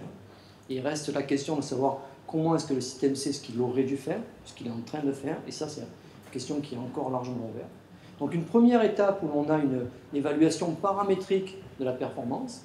Et dans le cas d'une déviation qui est trop importante, on transmet à une deuxième structure, le cortex cellulaire antérieur, peu importe, une activité qui serait plus catégorielle, binaire, j'ai répondu correctement ou pas. Donc on voit là comment se construit la représentation de l'erreur dans le cerveau humain, et ça nous amène du coup à mieux comprendre aussi quelles sont les conditions qui génèrent l'erreur et comment le sujet se représente l'erreur. Alors juste pour conclure, ces travaux en fait amènent à l'idée que l'erreur, contrairement à ce qui est classiquement considéré, n'est pas un phénomène binaire. C'est pas je me suis trompé ou pas. Mais en fait, on a véritablement un continuum entre le comportement correct et le comportement erroné. Donc on n'a pas de rupture claire entre quelque chose qui serait j'ai répondu en fonction de la consigne ou je me suis complètement trompé. Un aspect aussi extrêmement important, c'est que l'erreur fait partie du comportement humain normal et qu'il est probablement vain de chercher à s'en débarrasser. Vain, voire même dangereux. Si je peux me permettre une analogie, vous savez que dans les hôpitaux se développent ce qu'on appelle les maladies nosocomiales, où en fait, en cherchant à éliminer de plus en plus des bactéries ou quoi que ce soit, on sélectionne des bactéries qui sont extrêmement résistantes. En fait, on risque d'avoir la même chose si on cherche à éviter à tout prix les erreurs. On va générer en quelque sorte des erreurs nosocomiales qui vont être quasiment impossibles à arrêter. Et donc à chercher à construire des environnements où l'erreur est absente est probablement un leurre et probablement extrêmement dangereux parce que ça peut conduire dans ce cas-là à des catastrophes. En fait, plutôt que de chercher à faire ça, il vaudrait mieux essayer... Alors, donc, c'est vain de chercher à s'en débarrasser, ce n'est pas forcément souhaitable, pour les raisons que je vous ai évoquées, et aussi parce qu'on supprime profondément une source de créativité. Donc il est extrêmement important de pouvoir laisser s'exprimer ces erreurs sans pour autant les laisser avoir une conséquence extrêmement importante. Alors, on a vu qu'en fait, notre système cognitif est doté de mécanismes de contrôle qui sont extrêmement puissants, extrêmement efficaces. En fait, dans ce genre de situation, hors pression temporelle très forte, on récupère 90 à 95% de nos activations incorrectes. Donc on sait très très bien gérer ça en fait.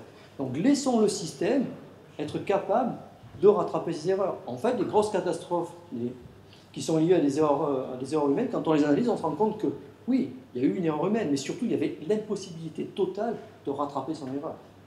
Donc réfléchissons à mettre en place des systèmes où on pourrait récupérer l'erreur. Donc voilà, c'est ce que... Et en fait, juste pour conclure, finalement, tout ce que je viens de vous raconter, on le savait depuis très très longtemps, puisque déjà Sénèque l'avait dit, « Et la humanum est ». Donc pas grand-chose de nouveau.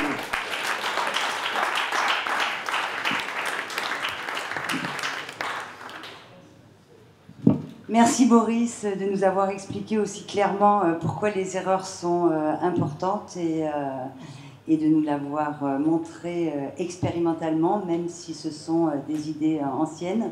Je vois qu'il y a déjà une question, donc et peut-être qu'on va pouvoir en prendre une ou deux. Je pense qu'on n'a pas beaucoup de temps. Mais... Merci. Pierre Serna, je suis un historien du politique. Donc je vais vous poser une question ridicule, je l'assume. Mais où est la part du républicanisme machiavélien dans votre exposé? Je vais le dire autrement. Pour qu'on se comprenne. Alors j'ai été passionné, hein, j'ai compris 10% de ce que vous voulez dire, mais j'ai été vraiment passionné. De quelle erreur parle-t-on? C'est-à-dire, je comprends très très bien que en termes de comportementalisme, on puisse travailler sur la réactivité d'un pilote dans un Boeing qui doit prendre une décision et qu'on étudie dans le stress et dans les 15 secondes qui suivent ce qu'il doit prendre comme décision. Est-ce que c'est la bonne décision? Est-ce que c'est une erreur? Ou est-ce que ce n'est pas une erreur? Donc ça, je comprends. Par exemple, que vos études puissent être utiles. Et en clair, ma question est celle-là. C'est une question profondément politique. C'est à quoi sert, au-delà de c'est rouge, c'est bleu, c'est drôle, ou au-delà de la médication qui est fondamentale, quel est le rôle politique de la définition de votre erreur? C'est-à-dire que vous dites, et ça c'est très intéressant, vous dites dans quelle mesure ce que je fais correspond avec ce que j'aurais dû faire. On est au cœur du problème d'Antigone. Est-ce qu'Antigone se trompe? Est-ce que Créon se trompe? Est-ce qu'ils sont dans une vérité, tous les deux? Est-ce qu'ils se trompent tous les deux? Est-ce qu'ils sont dans le juste, tous les deux? C'est quoi le lien entre ce que vous montrez et la dimension morale qui fait que ce que vous dites, c'est rouge, c'est bleu, moi je maintiens que c'est rouge? Il y a deux aspects dans ce que vous dites. La première, c'est en quoi cela s'étend à des décisions plus complexes, notamment non liées à une réponse, disons, sensorimotrice élémentaire. Ça, c'est pas très clair. Alors en fait, il se trouve qu'il y a maintenant plus de 15 ans, c'est la première fois que j'ai rencontré Catherine Courtet, il y avait eu un séminaire sur le risque qui a été organisé par l'ANR. Et en fait, on avait été extrêmement étonnés dans ce cadre-là de se rendre compte qu'à différents niveaux d'analyse, on avait des mécanismes similaires. Ce n'est pas les mêmes, mais des principes généraux qui font qu'effectivement, très souvent, cette notion notamment d'erreur de causomie, elle vient un petit peu de là. Dans des systèmes de décision complexes, on se rend compte qu'on a un attachement à l'erreur, qu'il faut faire en sorte que l'on soit capable de sortir de ça. Donc je ne sais pas si les mécanismes-là est vraiment très élémentaire. Je veux dire, là, on est en train de parler de quelques dixièmes de millisecondes, donc tout ça est très très rapide. Est-ce que c'est les mêmes mécanismes qui doivent être mis en jeu dans les décisions de démocratie, etc. Ça, c'est une vraie question. Et comment est-ce que l'on peut signaler à un individu qui prend une décision? Et là, la psychologie sociale nous dit beaucoup de choses sur le refus de changer d'idée, ce genre de choses. Donc comment est-ce que l'on peut signaler à une personne que, attention, là tu es probablement en train de te tromper, donc révise ta position? Ça, on n'a pas de réponse à ça. Est-ce que ça se base sur les mêmes mécanismes? Est-ce qu'il faut se baser sur les mêmes mécanismes? Ça, on ne sait pas. Et c'est des questions qui sont extrêmement ouvertes actuellement. Absolument. Ça marche. Merci pour votre présentation, c'était remarquable. J'ai une question qui naît en fait d'une de vos remarques. Quand vous dites qu'il y a des mécanismes... Eh bien alors, s'il te plaît. Voilà. Et je disais, une de vos remarques où vous dites il y a des mécanismes autocorrecteurs. Et il se trouve qu'en tant que sociologue, on a aussi des situations en fait où la définition de la situation produit des comportements qui créent des situations d'autoréalisation et qui en fait font qu'il n'y a pas exactement d'erreur, puisque vous définissez la situation d'une façon que le comportement de l'autre va être ce que vous attendez, et donc ça vous renforce dans votre erreur ou dans votre préjugé. C'est typiquement le cas des relations interraciales, par exemple, enfin pour le dire à l'américaine. Et là, du coup, je ne vois pas bien comment vous êtes par rapport à ce type de choses. Je pense que vous faites référence aux stéréotypes de population et au fait que si j'observe un Nord-Américain qui se comporte comme moi, j'attends qu'il se comporte, même s'il le fait qu'une seule fois. Non, c'est le fait que vous vous comportez d'une façon qui fait que lui va se comporter de la façon. Vous voyez ce que je veux dire? D'accord. Donc il y a quand même bel et bien un aspect de stéréotype de population, au sens où mon comportement est conduit par la représentation que j'ai de l'autre. Voilà. Et du coup, c'est jamais démontré faux, parce qu'il se trouve qu'effectivement, ça a une espèce de valeur prédictive. Je ne sais pas si c'est tant lié à ces mécanismes-là. Là, c'est plus des problèmes de raisonnement, des biais de confirmation. Ça, c'est des choses qui sont très, très étudiées par la psychologie expérimentale. On sait qu'on a tendance plutôt à chercher à valider une hypothèse qu'à l'invalider. Ça, c'est un biais fondamental que l'on a.